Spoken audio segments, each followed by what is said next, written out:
आज हम सब यहाँ मौजूद हैं राम नारायण कनौजिया जी के आवास पर। यहाँ इनके प्रत्याशी नीलम भी मौजूद हैं, इनके भाई राम समुज और संतोष भी मौजूद हैं। यहाँ एक छोटी सी प्रेस कॉन्फ्रेंस का आयोजन किया गया है। सभी पत्रकार बंधु यहाँ पर मौजूद हैं।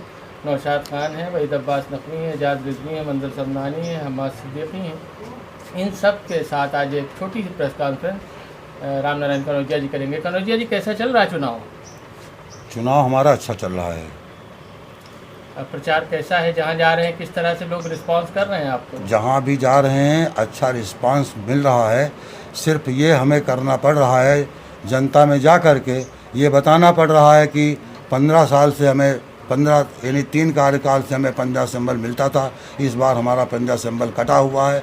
हम जनता के मन से पंजे की फीडिंग निकाल रहे हैं और अच्छा रिस्पांस मिल रहा है और जनता का स्नेह, जनता के प्यार की मोहर इस बार फिर से लगेगी।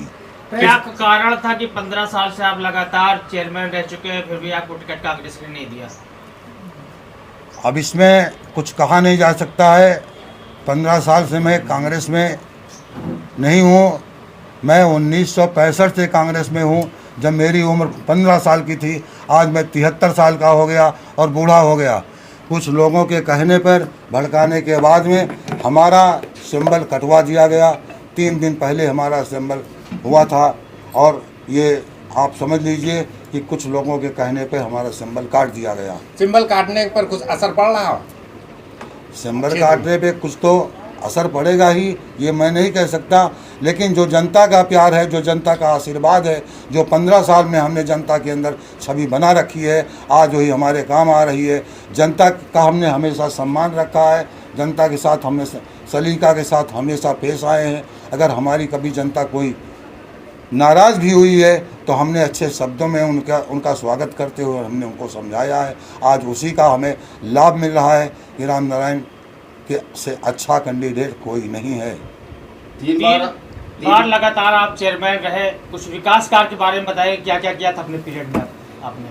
सीमित संसाधन और सीमित धन प्राप्ति के अनुसार हमने जो भी कार्य किए हैं, नाली है, सड़क है, खड़िंजा है, बिजली के खंभे हैं, सफाई, पानी, बिजली की सारी व्यवस्थाएं हुई हैं और पानी के ट्यूबवेल लगवाए हैं, पाइपलाइन भी डाली गई हैं सीमित संसाधन पे।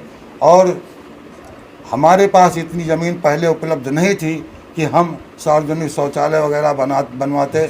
अब शौचालय वगैरह बनवाने के लिए या उसके लिए जन सुविधाओं के लिए जो है, अब सीमित ज़मीन हमारे पास, बहुत सी ज़मीन अब शामिल हो गई है। 3 बार से आप जो है चेयरमैन रहे हैं और यहाँ सन 62 या 67 से सैयद बशीर नकवी के टाइम से एक टंकी बनी हुई है जो बड़ी जर्जर अवस्था में रही। आपने भी तीन बार जो कमान संभाली, लेकिन इसके बारे में ऐसा कोई क्या कदम क्यों नहीं उठाया गया कि इस टंकी, क्योंकि खतरेलू है, इससे पुनर्निर्माण हो सकता है? देखिए, बस स्टेशन तिराहे से जो रास्ता टंकी भी ले जाता है ओवरहेड टैंक के लिए, सिर्फ यही एकमात्र रास्ता है शटरिंग वगैरह सामान देने का, मशीनरी जाने के लिए।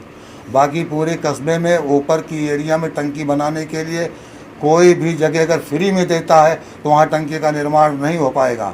इसलिए अब हम जानते हैं कि अब टंकी जर्जर हो चुकी है, लेकिन उस समय के कार्यकाल की बनी, वसीम नकवी के ज़माने की अच्छे मटेरियल से बनी हुई थी कि इतने भूकंप आए लेकिन आज तक उस पर जर्फ नहीं आया है। टंकी जर्जर हो चुकी है। मैं ये वादा करता हूँ, चुनाव जीतने के बाद में मैं आता हूँ तो उस टंकी का पुनर्निर्माण होगा अथवा फिर से उसका जीर्णोद्धार, अच्छा खासा जीर्णोद्धार करवाएंगे। ये पानी की टंकी पे आपने एक होटल लगवाया है, ये जनता के कहने पे आपने लगवाया है, इससे क्या फायदा है जनता को? नहीं, जनता के कहने पर नहीं लगवाया है। हम इसलिए लगवाए हैं कि रात रात को हमारी माताएं, हमारी बहनें जागा करती थी कि पानी कब आएगा, आया कि नहीं आया, आया कि नहीं आया। खास करके जाड़े के मौसम में वो परेशान होती थी। मर्द बेचारे क्या होते होते कह देते, बेटी पानी का ध्यान रखना, ओ पानी का ध्यान रखना, और सो गई बेचारी तो पानी नहीं मिलती थी। हमारे दिमाग में बात आई कि एक होटल लगवा देते हैं कि जिससे बचेगा तो संकेत मिलेगा। 2 सायरन पर हमारे ज़माने में था कि 2 सायरन में ऊपर का पानी खुलता था और 1 सायरन पर नीचे का पानी खुलता था। अगर आप अध्यक्ष जी जीतते हैं तो स्वास्थ्य और शिक्षा में कैसे काम करेंगे? स्वास्थ्य शिक्षा पे आबादी के अंदर का जो महिला अस्पताल है वो जर्जर दिखाया गया है और उसे मतलब बंद कर दिया है, ध्वस्तीकरण का आदेश भी हो चुका है। हम आने के बाद में और भी अच्छी ज़मीन जो कोई मिलेगी उनके मानक के अनुसार ज़मीन दे करके दूसरे अस्पताल के बनवाने के लिए पत्र लिखेंगे और विभागीय अधिकारियों से संपर्क करेंगे। विद्यालय तो है, शिक्षक नहीं है, इस पे कैसे काम करेंगे? अब इसके ऊपर भी विभाग के अधिकारियों को लिखा पढ़ी करेंगे कि शिक्षा की व्यवस्था के लिए अध्यापकों की व्यवस्था की मौजूदा अध्यक्ष ने बताया कि विकास कार्य बहुत हुआ है, इस पे क्या कहना चाहेंगे? अब विकास कार्य हुआ है क्या है, हमारी बनाई हुई सड़कों में सड़कें बनाई गई हैं, नालियां भी नाली के ऊपर नाली बना दी गई, उसमें प्लास्टर किया गया है, जो खंभे रंगीन खंभे लगाए गए हैं या जो भी लगाए गए हैं, अब इसको आप विकास माने चाहे कस्बे का शो माने या जो भी मानना चाहे मान लें। ये परिसीमन बढ़ा हुआ है, कैसे मतलब देख रहे हैं कि जहाँ बीच से काट दिया गया है, कुछ जगहों को जोड़ा गया है, इस पे क्या कहना चाहेंगे?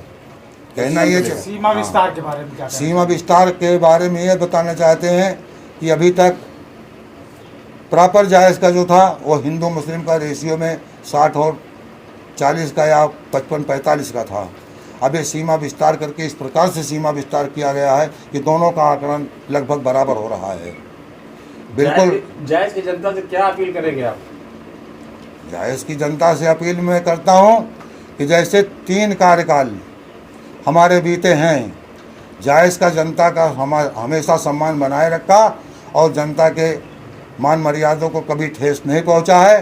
काम तो होता ही रहेगा, चाहे अमीर हो, गरीब हो, सेठ हो, कोई भी हो, सबका काम होता रहेगा। किसी के काम में कोई व्यवस्था की बाधा नहीं आएगी। हम सबका सम्मान करेंगे, सबका कार्य करेंगे। आपका चुनावी एजेंडा क्या है आखिर? हमारा एजेंडा अब एजेंडा यही है कि हमने अपने घोषणा पत्र में तो लिख दिया है, बारात घर है, बहुत से हैं, सुलभ शौचालय है, बारात घर है, बालिका इंटर कॉलेज है, बहुत सी योजनाएं हैं जो दिमाग में भी भरी हैं। लोग चुनाव में कुछ थोड़ा सा डिस्टर्ब होने के कारण कौन सा काम पहले कराएंगे आप? जीतने के बाद में नगर में जो पाइपलाइन लगभग 7-8 फीट नीचे चली गई है, पूरे कस्बे में नई पाइपलाइन पड़ेगी और नए ट्यूबवेलों का निर्माण होगा। जब ये चालू हो जाएगा तो उसके बाद में पुरानी बंद कर दी जाएगी और नई चालू कर दी जाएगी। पहली बार महिला प्रत्याशी जो है महिला अध्यक्ष बनेगी, तो महिलाओं को लेकर कैसे आप काम करेंगे? महिला प्रत्याशी हैं, अभी देखिए राजनीतिक तो ज़्यादा नहीं है, लेकिन जहाँ पे हमारी कोई राजनीतिक कभी रैलियाँ वगैरह हुई, मीटिंग हुई है, हम वहाँ साथ ले जाया करते थे। लेकिन इनको आज जनता को सम्मान करने का सलीका मुझसे ज़्यादा आता है और इसमें कोई शक नहीं है कि वो सम्मान करेंगी, सबका सम्मान बनाए रखेंगी। 2 शब्द आप जनता से अपील कर दें, क्या कहना चाहेंगे? हम अपने ससुर के बताए हुए रास्ते पर चलूंगी। जनता से क्या करना चाहेंगे? जनता का मान सम्मान बना के रखूंगी। जनता से अपील कर दीजिए, आपके पक्ष में मतदान करें, क्या न क्या? हाँ, जनता से मैं अपील करती हूँ कि हमारा साथ दे, हमें वोट दे, जीप निशान जीप पर मुहर लगाकर हमें भारी मतों से विजयी बनाए। धन्यवाद।